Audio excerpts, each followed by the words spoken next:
पहला personal area network. इसमें क्या होता है कि आपका सिस्टम माउस कीबोर्ड ब्लूटूथ ये सब से जब कनेक्ट रहता है इसे हम बोलते हैं पर्सनल एरिया नेटवर्क। इसके बाद होता है लैन लोकल एरिया नेटवर्क। इसमें एक स्विच होता है जिसमें बहुत सारे पोर्ट होते हैं जिससे आप 10-20 कंप्यूटर को कनेक्ट कर सकते हैं। इस प्रकार का नेटवर्क एक रूम में होता है इसलिए इसको बोलते हैं लोकल एरिया नेटवर्क। इसके बाद होता है campus area network. Campus area network में क्या होता है कि मान लीजिए आप एक क्लास में काम कर रहे हैं, फर्स्ट फ्लोर में आप कंप्यूटर क्लास ले रहे हैं, सेकंड फ्लोर में आप जीपीटी का क्लास ले रहे हैं, थर्ड फ्लोर पे आप किसी और चीज़ का टाइपिंग का क्लास ले रहे हैं। तो तीनों को आपस में कनेक्ट करने के लिए तो नीचे एक लैन होगा, सेकंड फ्लोर पे भी एक लैन होगा, थर्ड फ्लोर पे भी एक लैन होगा और तीनों को आपस में कनेक्ट करेंगे तो उसे बोलेंगे कैंपस एरिया नेटवर्क। जैसे ये देखिए लाइब्रेरी है, ये हॉस्टल है और ये आपका घर है।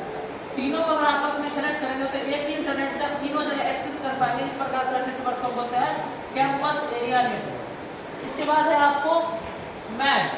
मान लीजिए ये आपका दिल्ली है, ठीक है, ये कोलकाता, ये चेन्नई है और ये पटना। आपका 4 अलग अलग नेटवर्क है, यानी 4 जगह लाइन लगा हुआ है, उसको फिर आपस में हम कनेक्ट करते हैं, इसे बोलते हैं मेट्रोपोलिटन एरिया नेटवर्क। इसमें क्या होता है कि दो स्टेट को हम आपस में वायर के थ्रू कनेक्ट करते हैं। जैसे अपने इंडिया में पूरा नेटवर्क जो बिछा हुआ है जियो का, एयरटेल का, वो लोग फिजिकल कनेक्शन किए हुए हैं या तो वायर से है या फिर सैटेलाइट से। तो यहाँ दिल्ली से ये इसमें क्या होता है 2 सिटी 2 स्टेट को हम आपस में कनेक्ट करते हैं।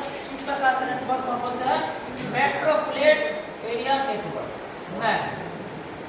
और बहुत सारे मैन आपस में कनेक्ट होकर बनते हैं वाइड एरिया नेटवर्क, जो हम लोग यूज करते हैं इंटरनेट। इंटरनेट क्या है? इंटरनेट में क्या होता है कि एक कंट्री है, मान लीजिए इंडिया, ये यूएसए, ये कनाडा और ये रसिया, ये बहुत सारे कंट्री आपस में अपना अपना बैंड बनाए हुए हैं, मेट्रोपोलिटन एरिया नेटवर्क। जब दो कंट्री आपस में राउटर के थ्रू कनेक्ट होते हैं तो पूरा एक नेटवर्क का जाल बन जाता है। इसमें पूरा कंट्री समाहित होता है। जैसे इंडिया का अपना वायरिंग है, दूसरा कंट्री का अपना यहाँ जियो है इंटरनेट सर्विस प्रोवाइडर, वहाँ का कोई और कंट्री है। ये जब आपस में कनेक्ट होते हैं तो यहाँ से बैठे बैठे आप गूगल, फेसबुक या किसी और वेबसाइट को एक्सेस कर पाते हैं। इसमें किसका नेटवर्क, कौन सा नेटवर्क है? ये वाइड एरिया में, समझ गए?